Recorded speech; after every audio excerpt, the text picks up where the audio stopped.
اعوذ باللہ من الشیطان الرجیم بسم اللہ الرحمن الرحیم وَهُوَ الَّذِي أَنشَأَكُم مِّن نَّفْسٍ وَاحِدَةٍ، اور وہی ہے کہ جس نے تمہیں اٹھایا ایک جان سے۔ یہ سب جو ہے ظاہر بات ہے کہ ایک جان سے بنا ہے، یہ بھی پوری کی پوری یہ جو نسل انسانی بنی ہے وہ ایک جان سے بنی ہے۔ اس میں یہ بھی ہو سکتا ہے کہ مراد حضرت آدم علیہ السلام ہو، اور یہ بھی ہو سکتا ہے اگر کوئی حقیقت ہے ایولیوشن تھیوری میں تو اس کو آپ ٹریس کریں اور امیبا تک لے جائیں، وہ بھی ایک جان ہے۔ اس جان سے ہی پھر مختلف ارتقائی مراحل طے کرتے ہوئے، اس میں پہلے کوئی سیکس نہیں تھا، پھر ہوتے ہوتے سیکس ظاہر ہوا، تو اسی سے خلق منہا زوجہا والی بات جو ہے، اور اس پر ڈاکٹر رفیع الدین مرحوم نے قرآن اور علم جدید جو ان کی کتاب ہے اس میں بہت عمدہ تحقیق ان کی ہے، اور مولانا امین اصغر اصلاحی صاحب نے بھی اس کی تصویر کی ہے۔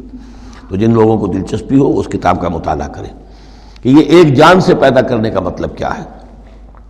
فَمُسْتَقَرٌّ وَمُسْتَوْدَعٌ، اس نے بنایا تمہیں ایک جان سے، لیکن پھر یہ کہ تمہارے لیے ایک تو مستقل ٹھکانہ ہے اور ایک ہے کچھ دیر کے لیے امانت کے طور پر رکھے جانے کی جگہ۔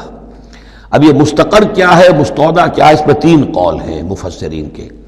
پہلا قول تو یہ ہے کہ مستقر تو ہے دنیا جہاں ہم آئے ہیں، لیکن مستودع کیا تھا، تھوڑی دیر کے لیے جو میں رہا ہوں اپنی والدہ محترمہ کے بطن میں رہا ہوں، تو وہ رحم مادر جو ہے وہ مستودع تھا، کچھ دیر کے لیے وہاں امانتاً انسان رہتا ہے اور پھر وہ دنیا میں آتا ہے، وہ مستقر ہے۔ دوسری رائے یہ ہے کہ مستقر تو آخرت ہے اور قبر ہے مستودع، قبر میں رکھا جاتا ہے انسان کو، اور یہ گویا کہ عالم برزخ جو ہے یہ عارضی ودیعت کرنے کی جگہ ہے، عارضی طور پر امانتاً رکھنے کی جگہ ہے، پھر جانا ہے۔ مستقر جو ہے وہ آخرت ہے۔ تیسری رائے یہ ہے کہ مستقر آخرت ہے اور مستودع دنیا ہے، دنیا میں جو وقت ہم گزار رہے ہیں یہ آخرت کے مقابلے میں بہت ہی عارضی ہے۔ اس حوالے سے اسے بھی کہا جا سکتا ہے کہ یہ بہت ہی عارضی سی امانت کی جگہ ہے۔ قد فصلنا الآیات لقوم یفقہون، ہم نے تو اپنی آیات کو واضح کر دیا ہے اور تفصیل بیان کر دی ہے ان لوگوں کے لیے جو تفقہ سے کام لیں، غور کریں، سوچیں سمجھیں۔ وَهُوَ الَّذِي أَنزَلَ مِنَ السَّمَاءِ مَاءً، اور وہی ہے کہ جس نے اتارا ہے آسمان سے یا بلندی سے پانی۔ فَأَخْرَجْنَا بِهِ نَبَاتَ كُلِّ شَيْءٍ، پھر ہم نے نکال دیا اس کے ذریعے سے ہر شے کی نباتات، اگنے والی ہر شے جو ہے نباتات زمین سے نکالی۔ فَأَخْرَجْنَا مِنْهُ، تو ہم نے اس کے ذریعے نکالے اس میں سے خضراً، سرسبز کھیتی، نخرج منہ حبا متراکبا، جس میں سے ہم نکالتے ہیں کہ جو دانے ہیں ایک دوسرے کے اوپر چڑھے ہوئے ہیں۔ اب سٹا ہے تو چاہے وہ کوئی کسی بھی یعنی اس کا ہے اناج کا، اب کس طریقے سے کہ دانے کے اوپر دانہ چڑھا ہوا ہوتا ہے، حبا متراکبا، یہ دانے ایک دوسرے کے اوپر چڑھے ہوئے ہوتے ہیں۔ وَمِنَ النَّخْلِ مِن طَلْعِهَا قِنْوَانٌ دَانِيَةٌ، اور کھجور کے گابھے میں سے گوشے ہوتے ہیں کہ جو لٹکتے ہوئے ہوتے ہیں۔ وَجَنَّاتٍ مِّنْ أَعْنَابٍ، اور باغات ہم نے بنا دیے ہیں جو کہ کھجور انگوروں کے ہیں۔ وَالزَّيْتُونَ، اور زیتون، وَالرُّمَّانَ، اور انار، مشتبہاً وغیر متشابہ، ایسے بھی جو ایک دوسرے سے ملتے جلتے ہیں رنگ میں، روپ میں، شکل میں، اور ایسے بھی ہیں کہ جن میں کچھ فرق ہے۔ انظروا الی ثمرہ اذا اثمر، ذرا غور سے دیکھا کرو اس کے ثمر کو جب کہ وہ پکتا ہے، کیسا تدریجاً اس کے اندر، ابھی بڑا کچا پھل ہے، پھر اس کے اندر وہ پکنے کا عمل کس طرح تدریجاً ہو رہا ہے۔ انظروا الی ثمرہ، ان ثمرات کو دیکھا کرو، اذا اثمر، جب کہ وہ پکتے ہیں، پھل لاتے ہیں، وینعہ، اور اس کے پکنے کو بھی دیکھو، اذا اینعا، یہ گویا کہ یہاں محذوف ہوگا، وینعہ اذا اینعا، انظروا الی ثمرہ اذا اثمر، دیکھو اس کے پھل لانے کو جب کہ وہ پھل لائے، وینعہ اذا اینعا، اور اس کے پکنے کو دیکھو کس طرح تدریجاً وہ پکتا ہے۔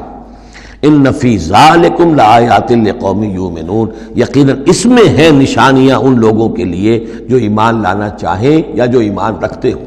جن کے پاس تھوڑا ایمان ہے ان آیات پر غور کریں گے، ایمان بڑھ جائے گا، ایمان میں اضافہ ہوگا، زادتہم ایمانا، اور جن کے دلوں میں طلب ہدایت ہے انہیں انہی نشانیوں سے ایمان کی دولت نصیب ہو جائے گی۔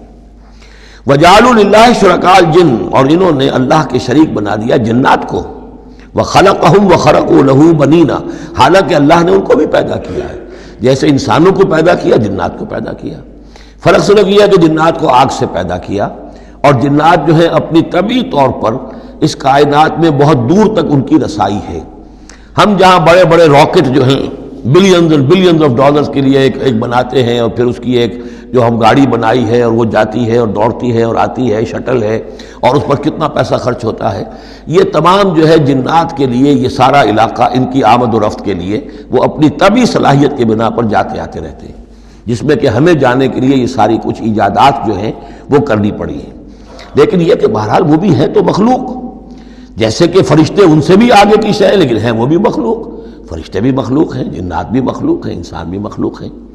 وَجَعَلُوا لِلَّهِ شُرَكَاءَ الْجِنَّ، انہوں نے شریک بنا لیا جنات کو اللہ کے ساتھ، وَخَلَقَهُمْ، اس نے ان کو پیدا کیا ہے، وَخَلَقُوا لَهُ بَنِينَ وَبَنَاتٍ، اور اس کے لیے انہوں نے گھر لیے ہیں بیٹے اور بیٹیاں۔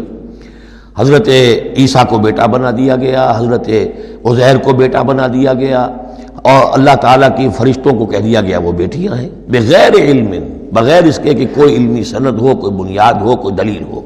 سبحانہ و تعالی عما یصفون، وہ پاک ہے اور بہت بلند و بالا ہے ان تمام چیزوں سے جو یہ بیان کر رہے ہیں۔ بدیع السماوات والارض، یہ لفظ آ چکا ہے سورہ بقرہ میں۔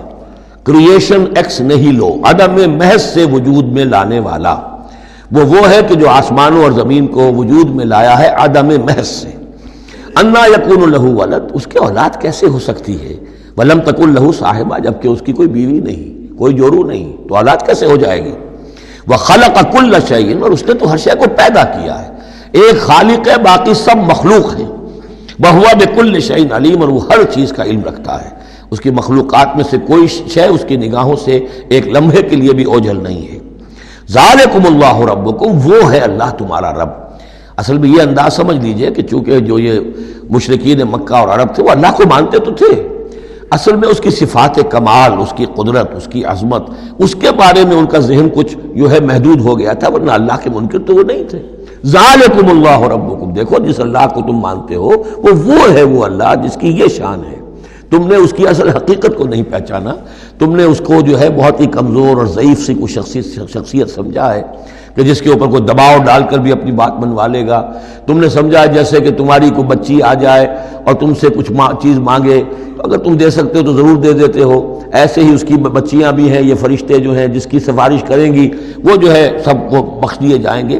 یہ تم نے اپنے اوپر جو ہے قیاس کر لیا ہے اللہ تعالیٰ کو، اس کی قدرت، اس کی عظمت، اس کا وراء الورا ہونا، اس کا بکل شیء علیم ہونا، اس کا علی کل شیء قدیر ہونا، اس کا ہر جگہ پر موجود ہونا، اس کا تم تصور نہیں کر پا رہے۔ ذالکم اللہ ربکم، وہ ہے اللہ تمہارا رب جس کو ہم اس طرح بیان کر رہے ہیں۔ لا الہ الا ہوا، اس کے سوا کوئی معبود نہیں ہے، خالق کل شیء، وہ ہر شے کا بنانے والا، پیدا کرنے والا ہے۔ فاعبدوہ، بس اسی کی بندگی اور پرستش کرو۔ وَهُوَ عَلَىٰ كُلِّ شَيْءٍ وَكِيلٌ، اور وہ ہر شے کا کارساز وہی ہے، کوئی تمہارے لیے کارساز نہیں۔ لا تتخذوا من دونی وکیلا، میرے سوا کسی اور کو اپنا کارساز نہ سمجھنا۔ صدق اللہ العظیم۔